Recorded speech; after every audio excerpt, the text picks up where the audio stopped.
When Thuingaleng Muivah's words were read aloud in his ancestral village of Somdal in Ukrol district, they resonated with decades of political tension and lingering distrust.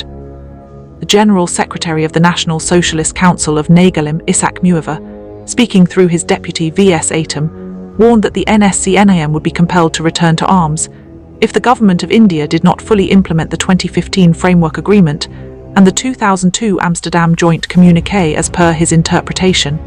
The speech emphasized recognition of a separate Naga flag, constitution and sovereignty, framing these symbols as non-negotiable. While dramatic, these statements also highlighted the ongoing divergence between the NSCN-IM and multiple communities across the Northeast, including those who did not subscribe to the organization's vision. The government of India has maintained a consistent stance. It recognizes the distinct cultural and historical identity of the Naga people while safeguarding the sovereignty and territorial integrity of the Indian Union. Constitutional mechanisms such as Article 371A, statehood provisions, and local governance protections already ensure Naga culture, customs, and land rights.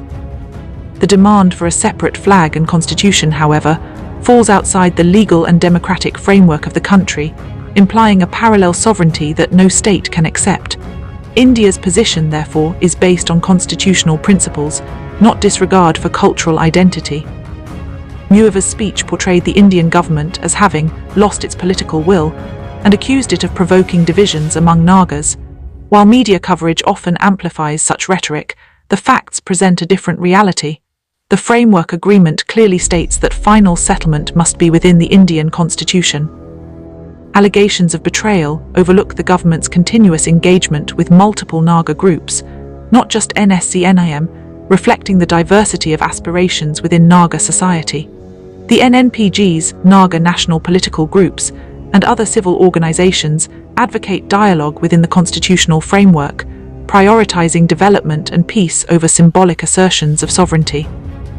NSCN-IM's vision of Greater Nagalim is also deeply contested because it overlaps with areas inhabited by other communities, including the Meiteis, particularly in parts of Manipur. Meitei leaders have repeatedly expressed concern that any attempt to integrate Naga-inhabited territories into a Naga-centric administration would threaten the political and cultural rights of their community. For the Meiteis, such claims are seen as a direct challenge to their territorial integrity and democratic participation. Their stance is clear. Solutions must respect existing state boundaries and the plurality of ethnic identities in the region. These positions underscore the complexity of the peace process and the need for agreements that include all affected communities rather than privileging one faction's agenda. The Zeliangrong people, who inhabit areas spanning Nagaland and Manipur, have similarly not subscribed to NSCN-IM's political agenda. Their leaders have emphasized equality, local autonomy, and development within India's constitutional framework. By rejecting the NSCN-IM's claims, they exemplify the broader sentiment among communities that prioritize practical empowerment over ideological symbolism. Both the Zeliangrong and Meitei perspectives illustrate that the NSCN-IM does not represent all stakeholders in the Northeast, despite its historical significance. The NSCN-IM's historical leverage has waned over the decades. In earlier periods, the organization maintained cross-border camps, enforced underground taxation, and relied on secrecy and intimidation to assert control. Today, its military capabilities have declined, its cadre numbers have decreased, and its influence over ordinary communities has eroded, particularly among younger generations. While its symbolic authority endures due to legacy and historical memory, its ability to enforce policies or mobilize widespread action is limited. Security measures, intelligence oversight, and increased transparency in governance further constrain its capacity to threaten peace on a large scale. NSCN-IM's rhetoric, however, continues to affect perceptions. Ordinary citizens and civil society organizations have consistently expressed frustration over parallel administrations and underground taxation, which create uncertainty and hinder development.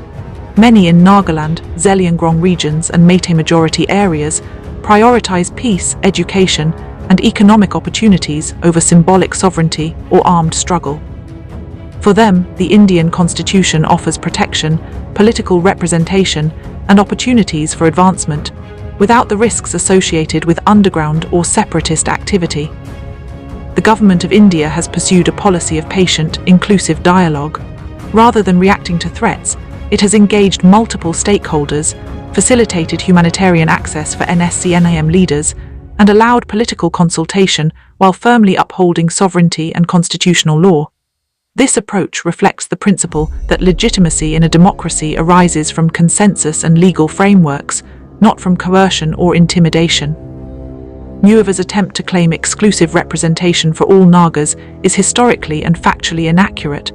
The Naga political landscape is diverse, with multiple tribes, councils and civil organizations asserting independent views. While NSCN-IM maintains symbolic significance, it cannot claim unchallenged authority. Civil society groups, including church organizations and village councils, have increasingly taken independent positions, emphasizing dialogue, development, and inclusion within constitutional governance. The Meitei community's position illustrates the wider challenge of accommodating multiple ethnic identities in northeast India. The NSCN-IM's proposed Greater Nagalim, which seeks to integrate Naga territories across several states, overlaps with Meitei-populated areas, creating potential flashpoints. Meitei leaders have expressed that any settlement must preserve their political and territorial rights, highlighting that peace cannot be achieved by privileging one group's historical claims over others. Similarly, the Zeliangrong people advocate for settlements that respect all tribes, demonstrating the broader regional consensus on equality and coexistence within India's democratic framework. Generational change has further weakened the NSCN-IM's influence. Young Nagas and Zeliangrong citizens increasingly prioritize education, employment, and modern governance over armed struggle. Exposure to wider Indian society has shifted aspirations toward practical empowerment rather than symbolic sovereignty. The leadership's insistence on a separate flag and constitution fails to resonate with this new generation, which seeks opportunities for progress within the democratic system. India's constitution already provides flexibility for autonomy and cultural preservation, with Article 371A, the Sixth Schedule, and other mechanisms protecting customary laws, local governance, and land rights. NSCN-IM's demands fall outside these frameworks, representing ideological positions rather than legally grounded claims. Peaceful coexistence is achievable without granting parallel sovereignty, and India's approach seeks precisely this balance: recognition of identity and protection of rights within a united national structure. Muivah's warnings also fail to acknowledge the progress made through the framework agreement. While the NSCN-IM emphasizes symbolism, the government has facilitated dialogue, monitored ceasefire conditions, and allowed political consultation. It has engaged multiple stakeholders, including NNPGs, Zeliangrong, and Meitei leaders, reflecting a broader understanding that peace must be inclusive. Allegations of betrayal overlook these efforts and misrepresent the nature of the agreement, which never promised independent sovereignty or a separate constitution. The NSCN-IM's ability to disrupt peace is now largely symbolic. Militarily weakened and politically contested, it retains influence mainly due to historical legacy. The real power in the region lies with communities seeking development, legal protection, and inclusion in democratic processes. The voices of Zeliangrong and Meitei organizations exemplify this trend, demonstrating that sustainable peace depends on dialogue, compromise, and respect for constitutional law, rather than ultimatums or threats. The Government of India's patient approach highlights the strategic advantage of constitutional democracy. By engaging all stakeholders while upholding national law, Delhi ensures that peace is not fragile or exclusive to one faction. This inclusive strategy strengthens governance, fosters development, and safeguards the rights of multiple communities simultaneously.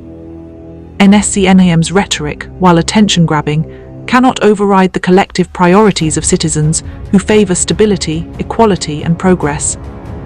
The current political reality is clear. NSCN-IM's historical influence remains, but its capacity to enforce claims or mobilize armed action has diminished. Its rhetoric carries symbolic weight but limited practical authority. Ordinary citizens, civil society groups, and other tribal organizations, including the Zeliangrong and Meitei communities, exercise increasing influence over the region's trajectory. These groups support India's constitutional framework, and prioritize sustainable development, demonstrating that legitimate power derives from consensus, participation, and legal structures, not coercion. Muivah's speech may revive memories of past conflict, but it does not alter the present conditions. The Indian constitution provides avenues for cultural preservation, political representation, and local governance, offering a path to progress and empowerment without resorting to armed struggle. Inclusion of multiple voices, adherence to law, and focus on development are central to ensuring lasting peace. The NSCN-IM's hardline stance is increasingly out of step with these priorities. In conclusion, while NSCN-IM retains symbolic importance, its ability to threaten India's sovereignty or dictate outcomes over Zeliangrong or Meitei territories is limited. The Government of India's firm yet patient approach, combined with the voices of other tribes and civil society, ensures that dialogue, not coercion, remains the path forward.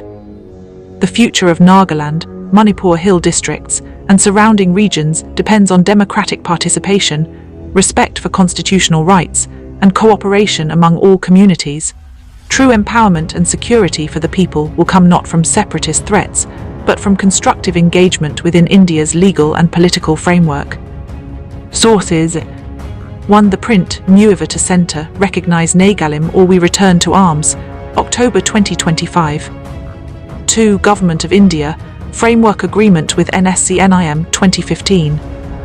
3. Statements from NMPGs, Zeliangrong leaders, Meitei organisations and Naga civil society, 2022-2025. Disclaimer: this analytical article is produced by ZalengamMedia for educational purposes. It is based on verified news and official statements, and examines ongoing developments in the Naga peace process, supporting democratic dialogue and India's constitutional integrity. ZalengamMedia does not endorse any armed movement and supports peaceful resolution within the framework of the Indian Constitution.